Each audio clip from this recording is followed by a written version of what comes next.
there's really not much to talk about in this matchup. Listen, once again, if you watched our live show on Friday on Instagram, I predicted Baltimore to win this game convincingly.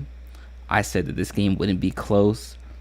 I thought it would start to be a blowout by the end of the second quarter. I was off by a quarter, and I talked about how the score might be low scoring, or it might be a low scoring game, and the score might not even represent how drastic of a gap in terms of talent level there was between Baltimore and Houston, and that's because the way Baltimore plays, they like to control the clock, the time of possession, and it limits possessions for not only Houston but also themselves. And so you might get a game where it's 27-20, but the game was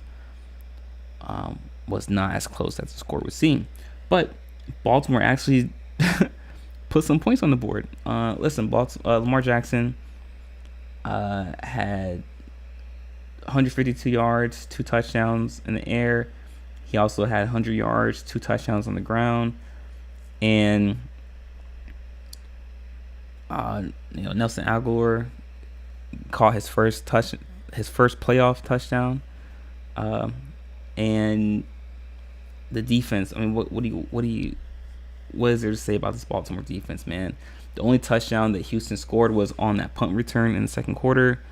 Aside from that, they held Houston to 213 total yards and only 10 first downs, and limited them to a time possession of 22 minutes. And they did all this without Marlon Humphreys. Their starting cornerback didn't even play for Baltimore. So, listen, Baltimore is peaking at the right time. Baltimore is dominant. They're far and ahead above all the other teams, not just in the AFC, but also in the NFC. Listen, they're the best team in the NFL. They were my pick to make it to the Super Bowl, and I'm going to continue to stick with that pick.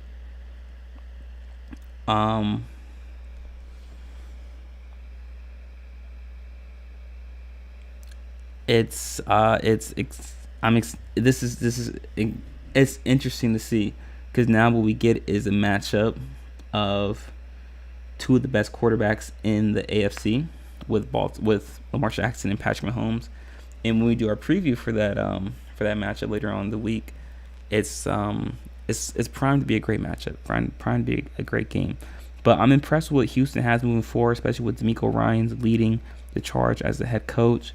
C.J. Stroud has impressed me. He is all likelihood going to be the offensive rookie of the year. And this Houston team is going to be getting better. They're going to continue to get better. And, but this game just shows that there are levels to success. There's levels to dominance in the NFL. And Baltimore is, like I said, they're peaking at the right time. They have all the right pieces on the offensive, defensive end. And I don't know if there's any team in the NFL that can contend with Baltimore right now, especially the way their defense is playing. And this game just showed that. It just proved that. And so, like I said, there's just not much to say about this game. Baltimore dominated this game as they should have. And if this game didn't show you, or if the season didn't show you, I hope this game showed you that Lamar Jackson is the NFL MVP. I know playoff performances don't count towards obviously the MVP voting, but Lamar Jackson should be and will be your NFL MVP this season, no doubt about it, no question about it.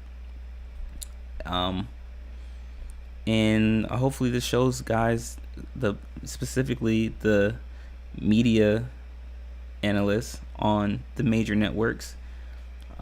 You guys know who I'm talking about. They always have something to say about Lamar Jackson. Listen, if you're there, something has to be said for winning. I know it might not look the greatest. It might not look how you want it to look. It might not look how you perceive a ideal quarterback to look and how to throw. But listen, something has to be accounted for when it comes to winning. It's so hard to win in the NFL, And when you have the record Lamar Jackson had since he's been a starting quarterback, that has to account for something.